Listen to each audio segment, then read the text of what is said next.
Dados do Ministério da Saúde revelam que mais de 30% da população adulta no Brasil tem obesidade. Mas além de enfrentarem a doença, elas também precisam lutar contra o preconceito. Eu sou Lohane Martins, repórter multimídia da Rede Tribuna, e hoje vou conversar com a psicóloga Andréa Leves, presidente e cofundadora da ONG Obesidade Brasil. Andréa, muito obrigada pela sua presença no nosso estúdio, é um prazer te receber aqui. Oi, Lohane, eu que agradeço o convite. É muito importante a gente poder falar sobre obesidade, preconceitos, assuntos todos que nós vamos falar hoje e levar em linguagem acessível para todo mundo esses assuntos tão importantes. Ai, que bom. André, eu queria saber como que hoje o preconceito contra o obeso, contra a obesidade, como que ele se apresenta hoje? Pode dar alguns exemplos de como a gente pode ver esse preconceito hoje? Olha, hoje a gente tem falado a pessoa com obesidade. Por que isso faz diferença? Né? A pessoa com diabetes, a pessoa com pressão alta, a pessoa com alguma doença, a pessoa com alguma síndrome. Porque a pessoa vem antes da patologia, a pessoa vem antes da doença. Então, eu posso me apresentar para você assim: oi, Lohane, eu sou a Andréa, eu sou psicóloga, eu sou presidente da ONG, eu sou mãe da Gabi, eu faço isso, faço aquilo e eu tenho obesidade, né? Então, eu posso não me apresentar assim: oi, eu sou uma obesa, né? Isso parece uma bobagem semântica, mas isso tem feito muita diferença, né, na forma, principalmente dos profissionais de saúde, tratarem as pessoas com obesidade. Então, a gente tem reforçado essa nova linguagem, que é uma linguagem no mundo inteiro, a gente chama isso em inglês em People First Language, a pessoa vem antes da doença. Então, eu acho que é uma coisa legal da gente falar, porque isso vai demorar muitos anos ainda para se estabelecer de uma forma mais natural, mas acho que é legal a gente falar. E é uma das formas de preconceito, né? O preconceito começa com: olha lá o gordo, olha lá, tá comendo, por isso que é gordo, né? Ou então olhares, ou a pessoa não cabe na catraca, não cabe na cadeira, não cabe nas roupas que são vendidas. Tudo isso é uma forma de você fechar o acesso para as pessoas que têm obesidade. É uma forma de fazer com que as pessoas que têm obesidade se sintam mal no mundo, né? Não se sintam bem-vindas, não se sintam deslocadas. Ir a um restaurante, a um barzinho, um avião, num ônibus, eu não caber na cadeira, ou mesmo num consultório médico, isso é uma forma, uma linguagem. Eu estou dizendo para essa pessoa: você não é bem-vindo, você não cabe aqui. Como que esse preconceito atrapalha o tratamento da obesidade? Bom, primeiro que sentir-se excluído de qualquer forma afeta não só a saúde física, como a nossa saúde mental, né? Então, a pessoa ela vai se isolando, ela vai deixando, como nós falamos, de procurar tratamentos que às vezes não tem nada a ver com a obesidade dela, mas ela deixa de tratar, né? Ela vai se sentindo mal, muitas vezes ela pode desenvolver um transtorno de ansiedade, um transtorno de depressão, e aí vai virando uma bola de neve de uma coisa que ela não conseguiu tratar, que não vai... Aí ela tem outra coisa que ela não conseguiu tratar, porque aí ela acha que ela não tem o direito de tratar. Então, várias coisas vão acontecendo em que a vida dessa pessoa vai ficando mais difícil, né? Por exemplo, pessoas com obesidade estudam menos, porque é muito difícil ir para uma faculdade, né? Estudar, se locomover, enfim, se vestir para qualquer coisa, né? Então, tudo na vida de uma pessoa com obesidade, da hora que ela acorda até a hora que ela vai dormir, tudo é mais difícil, né? Ela tem que pensar para se vestir, ela tem que pensar para se locomover, ela tem que pensar o mobiliário que ela vai usar, ela tem que pensar como que ela vai enfrentar aqueles preconceitos todos que ela vai enfrentar durante o dia, olhares, catracas, né, formas... Vai doer o pé para caminhar bastante, depende de onde são as coisas. Então, tem um sofrimento ali que ele é extremamente solitário, porque quando as pessoas ainda por cima fazem uma piadinha que não tem graça nenhuma, falam alguma coisa, comentam alguma coisa, ou sugerem uma dieta, ou seja lá o que for, a pessoa ainda se sente na obrigação de entrar na gracinha, de ser engraçado, de ser divertido. Ah, não, mas eu Eu estou fazendo uma dieta, como se ela tivesse que se justificar, como se ela tivesse que fazer uma prestação de contas. Mas é porque tem a ideia, né, Andréia, de que engordou é porque deixou o tratamento de lado, ou então é porque desleixou, né, ou alguma coisa assim. A culpa vem para cima do paciente e ele já se sente culpado, né, quando ele volta. Isso acontece por duas coisas. Primeiro, porque quando a gente para o tratamento, a obesidade volta facilmente mesmo. O corpo com obesidade, ele está ali prontinho para engordar. Né? A coisa mais fácil que tem para uma pessoa que é geneticamente programada para engordar é engordar. Né? Se essa pessoa comer a mesma coisa que o amigo magro, na mesma quantidade, nos mesmos dias, ela vai engordar e o amigo não vai. Então, isso a gente tem que entender. Isso é a obesidade. A obesidade mexe com uma série de funções de fome, de saciedade, de armazenamento de gordura, de forma de composição corporal, um monte de coisas que a gente não tem como dominar, porque muitas delas são genéticas. Né? Agora, o profissional de saúde, tanto o psicólogo, o nutricionista, o médico, o cirurgião, o educador físico, todos esses profissionais que tratam de obesidade, eles têm que estar preparados para tratar da pessoa com obesidade, incluindo esses altos e baixos que a doença faz. Se uma pessoa tem pressão alta, ele é hipertenso, ele vai ao médico, aí ele tem que tomar lá o seu remedinho todo dia. Nada impede dele, mesmo tomando remédio, ele ter um pico de pressão. O que ele faz? Ele vai correr no médico.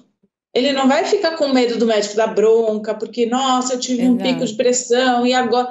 Então, a obesidade é a mesma coisa. Nada impede de, mesmo a pessoa fazendo tudo certinho, ela ter um ganho de peso. Né? E aí a gente precisa reavaliar a medicação, reavaliar condutas, reavaliar o tratamento psicológico. Sempre a gente tem que reavaliar. Mas a pessoa tem que estar acompanhada de profissionais que entendam de obesidade, e quem entende de obesidade sabe muito bem que essas oscilações são normais, porque a vida é uma montanha-russa, né? Alguém nasceu, alguém morreu, ou perdeu o emprego, hoje está difícil, amanhã alguém viajou, não sei o quê, tirei férias. A vida, né? Ela não para, ela é cheia, e que bom, né? De surpresas boas, ruins, mas a vida é agitada. E a nossa obesidade, ela responde a essas coisas também. Então, por isso o tratamento tem que estar ali no dia a dia, não importa o que esteja acontecendo, mas, de vez em quando, a gente dá uma escorregada, porque a vida está correndo ali loucamente com todos os seus acontecimentos. É verdade. E como que os elogios, né, disfarçados, né, eles podem prejudicar? A gente viu um caso recente de um elogio a Preta Gil, que está doente, passando por um tratamento e emagreceu. A gente sabe, né, quem a acompanha, quem vê as notícias, sabe que ela enfrenta uma questão com a obesidade também, com sobrepeso, e ela perdeu peso por causa do tratamento, numa situação muito difícil, e recebeu elogios por causa disso, né? Como que isso impacta não só para ela, mas também para quem está no tratamento, quando vê uma situação como essa? Lorraine, muito bom você ter tocado nesse assunto, porque assim, veja que inversão de valores, né, que a gente vive nesse mundo.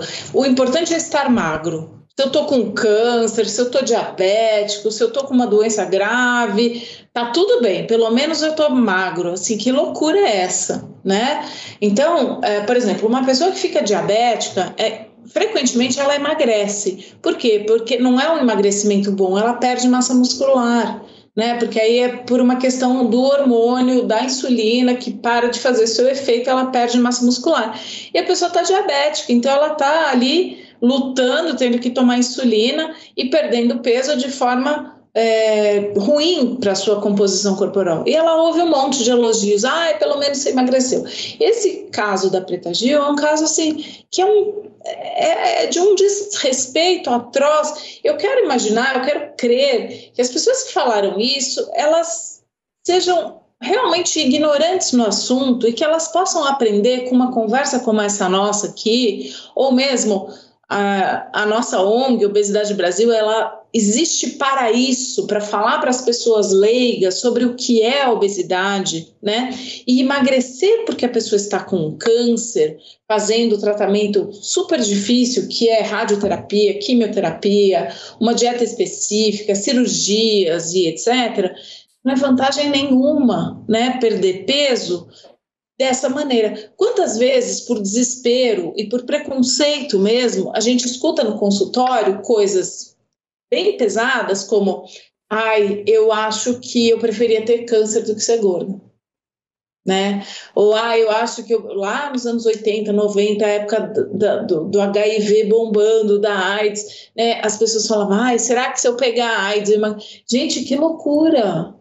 Que coisa... Né? É grave a gente pensar isso, porque o que significa isso? Significa que o mundo vende para nós que qualquer coisa menos ser gordo.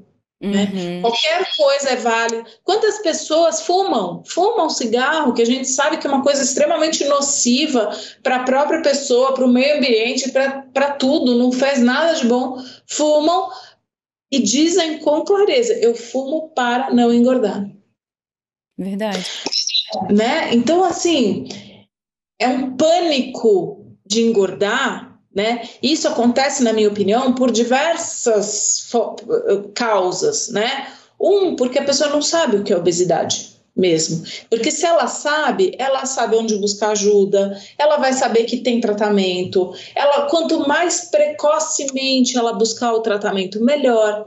Né? Porque a pessoa que vai buscar tratamento, se ela está no sobrepeso, ainda por cima ela vai sofrer mais preconceito, porque ela vai buscar tratamento e fala, você nem é tão gordinho assim, fecha a boca e vai caminhar que você consegue. Uhum. Poxa, ela está querendo buscar tratamento precoce, que é o sonho da gente, né? Para que a obesidade não precise chegar numa obesidade grave, numa obesidade grau 3, já com indicação para cirurgia. Se a pessoa tem consciência disso e vai buscar o tratamento mais precocemente possível, num sobrepeso, numa obesidade de grau 1, que ótimo para ela. Né? Então, tudo isso a gente precisa falar muito, Lorraine, porque as pessoas ou vão para um lado de glamourizar, porque agora tem essa coisa, não, tem que ter o corpo que quiser, deixa eu ter... Para falar de outro caso público, né? A Jojo Todinho, quando anunciou que foi fazer cirurgia bariátrica, ela foi praticamente massacrada. Porque, como assim? Você tem que se aceitar do jeito que ela... Gente, ela se aceita, mas ela tem uma doença, né? E uma doença grave, num grau grave, que a cirurgia, sim, pode ajudá-la. E para a gente finalizar, né, eu queria que você pontuasse aí os principais desafios, né, nesse tratamento da obesidade. O que a gente pode, além, né, do preconceito, como a gente falou na nossa conversa, o que a gente pode pontuar aí que ainda é um desafio para esse tratamento?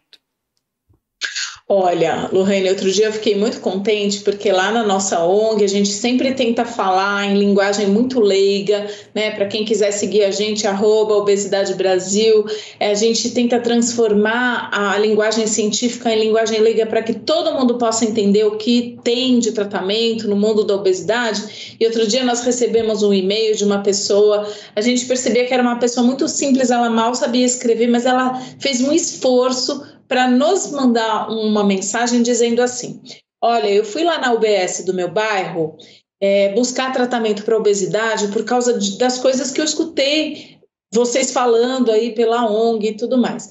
E o médico me tratou muito mal, ele me tratou com preconceito e ele me tratou dizendo, vai emagrecer, depois você volta aqui. E aí eu, com muito orgulho, por causa das coisas que eu aprendi com vocês, eu respondi para ele, olha, doutor, o senhor vai me desculpar, mas o senhor não entende nada de obesidade. Isso deixa a gente orgulhoso, porque é o seguinte, uma das coisas mais importantes é a gente ter bons profissionais formados para atender essa população já tão sofrida, já tão cheia de vergonha, de medos, de estigmas e já tão maltratada e sem informação correta, né? Então, a gente quer puxar todos os fios da meada, formar bons profissionais que saibam atender e acolher pessoas com obesidade, que essas pessoas saibam onde, como e por que buscar ajuda e que tipo de tratamentos elas podem buscar para para cada caso, para o caso delas, e principalmente vamos tentar buscar ajuda o mais precocemente possível. Ah, mas eu estou só gordinho, eu estou só com sobrepeso. Isso já indica que você tem a tendência para engordar, então não espere chegar numa obesidade mais grave para buscar ajuda, né? Então são todos esses recadinhos aí que eu gostaria de passar para que as pessoas procurem profissionais especializados e reivindiquem os seus direitos de tratamento, porque toda pessoa com obesidade merece ser muito bem acolhida e muito bem tratada. É verdade. Daí, queria te agradecer por essa conversa, por esse bate-papo, tantas informações legais, né, para a gente poder se munir contra esses preconceitos aí. Queria te agradecer mais uma vez por ter aceitado o nosso convite de estar aqui conversando com a gente e tirar as dúvidas, né, sobre isso. Eu que agradeço, Lohane, estou sempre disponível, tanto eu quanto a nossa ONG Obesidade Brasil, e é sempre um prazer falar com vocês. Muito obrigada pelo convite. Muito obrigada, até a próxima. Até. E esse foi o Estúdio Tribuna Online, que está disponível na versão impressa de A Tribuna, no portal do Tribuna Online, no nosso canal do YouTube e nos principais tocadores de podcast.